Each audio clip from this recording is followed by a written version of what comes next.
Oke, Assalamualaikum warahmatullahi wabarakatuh.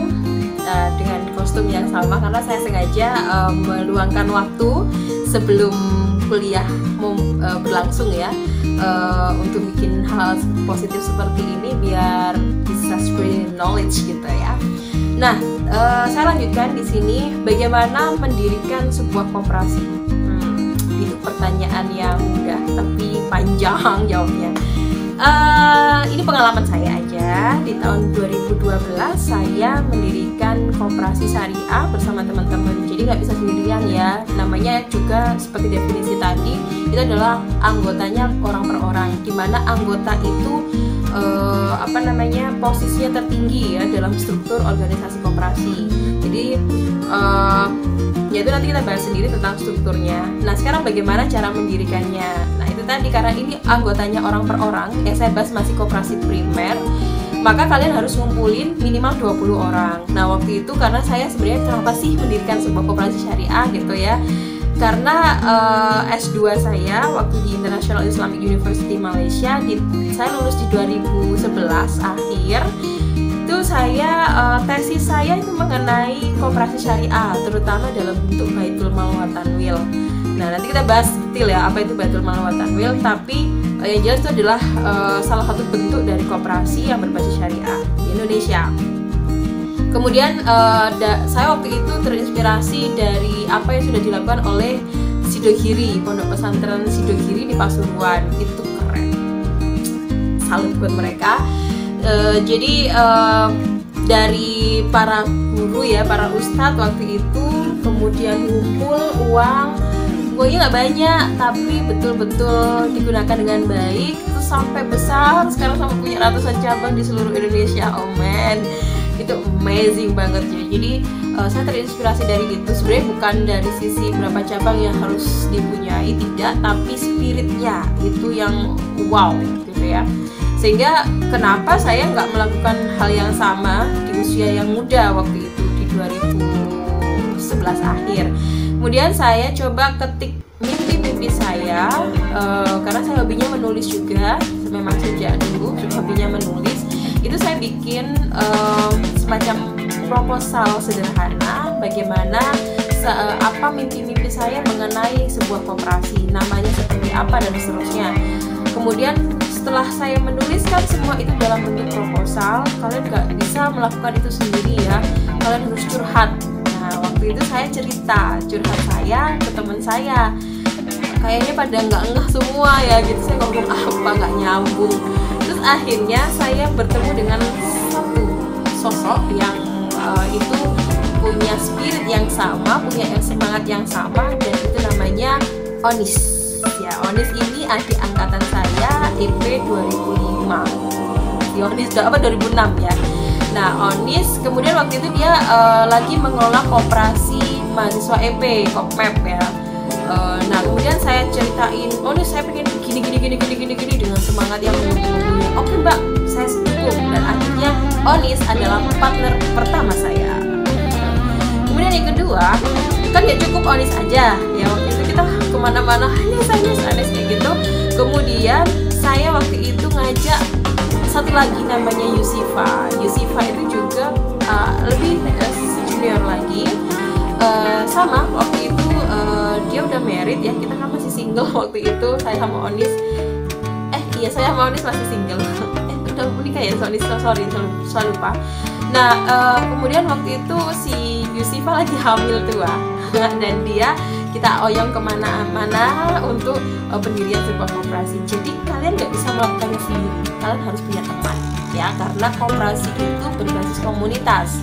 Kemudian dari 3 orang cewek-cewek ini, kemudian kita promosi ke sana kemari. Zaman waktu itu masih media sosialnya Facebook ya, jadi kita promosi di Facebook. Kemudian belum ada Instagram, atau saya belum kenal Instagram waktu itu. Nah, kemudian kita ketemu lagi sama kakak angkatan, kemudian sama teman-teman dan seterusnya sampai ngumpul. Dan ada satu lagi yang terprovokasi, yaitu Siti Nur Indah Rofiko yang sampai sekarang menjadi ketua pengawas di Koperasi BMT Muda Jawa Timur. Ya, itulah ceritanya. Dan satu hal yang sangat amazing lagi adalah saya mencuci otak om saya. namanya Pak Sunoyo, dan beliau sampai sekarang istiqomah alhamdulillah di gerakan koperasi syariah di Jawa Timur. Jadi om saya itu waktu itu ada dia udah 20 tahun berkecimpung di dunia pasar modal. Kemudian mungkin waktu itu dia galau atau apa, mungkin sudah dapat hidayah atau seperti apa gitu ya. Terus saya coba untuk memperkenalkan koperasi syariah, dan saya menyampaikan materi, bukan materi kayak kuliah aja ya, tapi memberikan informasi lebih ke sharing begitu mengenai bagaimana sih dampaknya kalau kita terlalu gambling dalam pasar modal. Kan kalau nggak gambling nggak cepat dapat duit ya kalau di pasar modal katanya sih, saya belum terlalu mendalami itu. Nah itu disadari sama om saya yang udah 20 tahun berkecimpung di pasar modal. Dia merasakan kegundahannya antara ini boleh nggak sih yang saya lakukan gitu. Jadi kemudian saya berikan bukunya Profesor Kamil Maidin Merah mengenai The Thief of Nation, pencuri sebuah negara. Kemudian dia baca, alhamdulillah om saya bisa bahasa Inggris ya, meskipun nggak khatam kayaknya.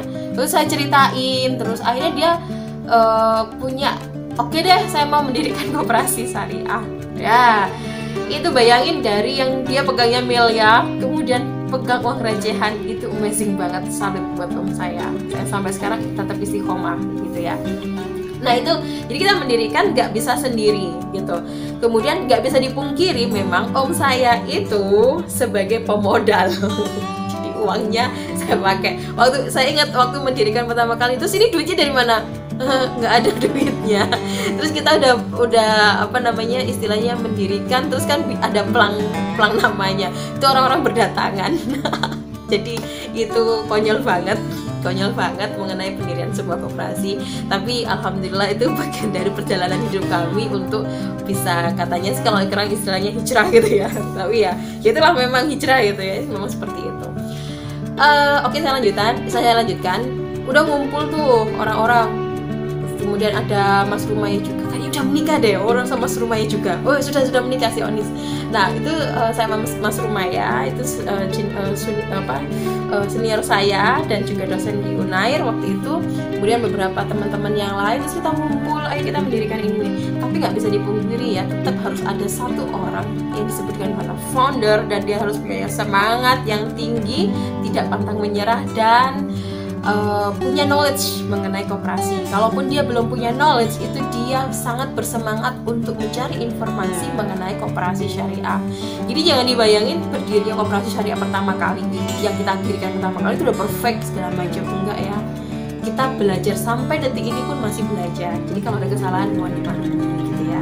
Dan kritik sangat diperlukan.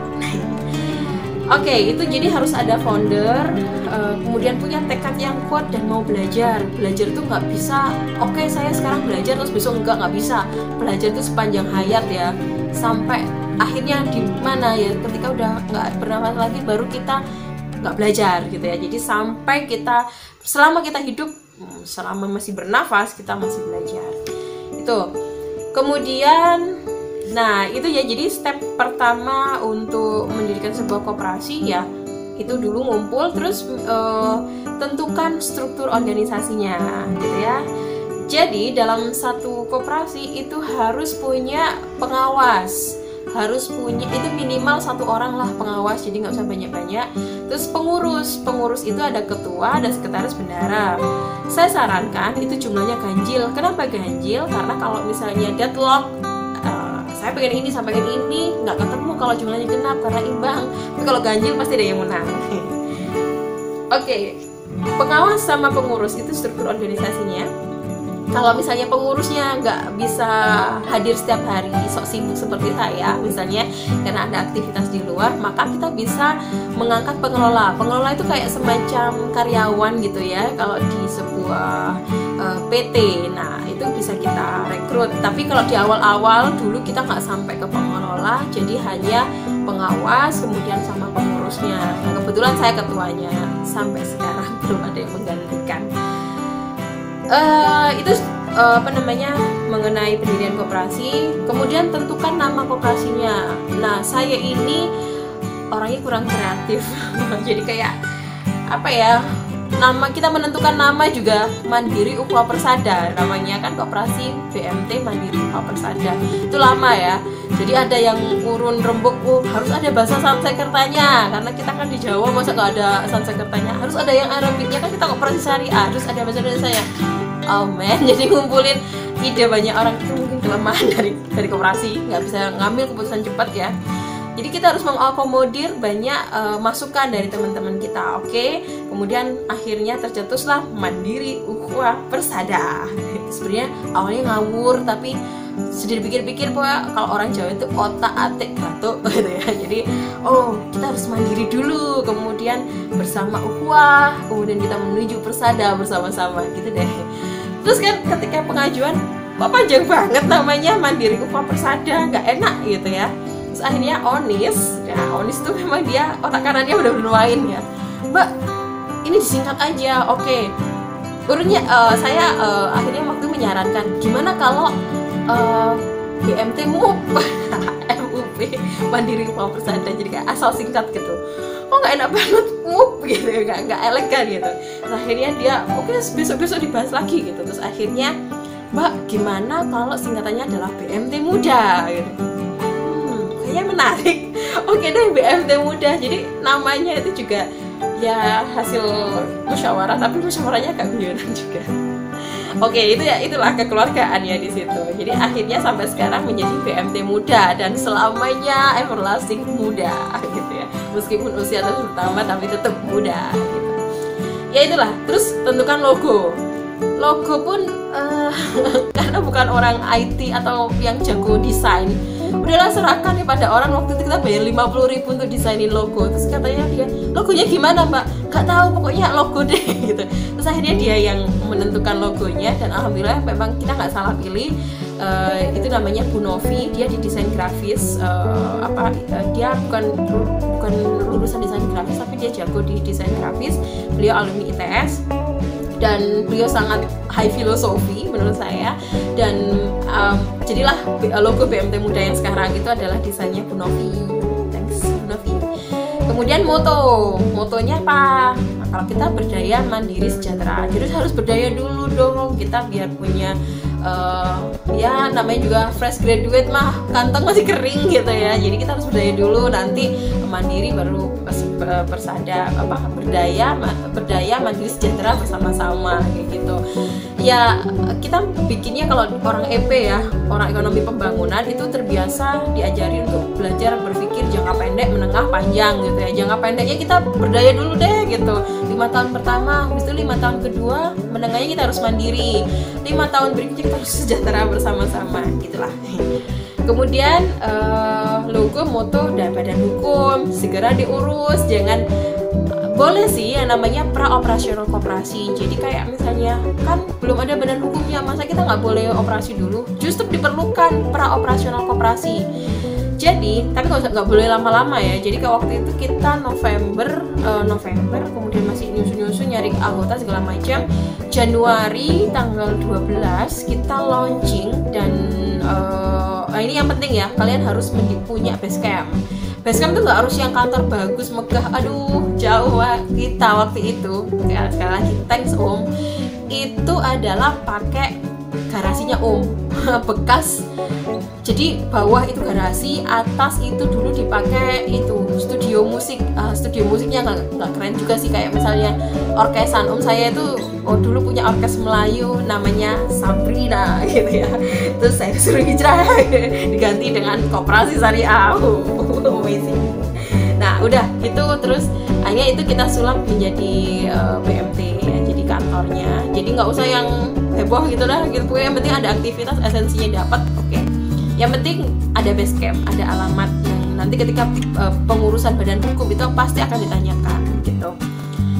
Oke, ngurus badan hukum kita terus proses karena mungkin Jawa Timur ya, jadi harus melalui beberapa proses kayak ke Dinas Koperasi Surabaya dulu kayak gitu, terus notaris dan segala macam. itu baru keluar badan hukumnya Mei. Lama, tapi ya itu dulu ya, mungkin nggak tahu sekarang, itu harus kalian update.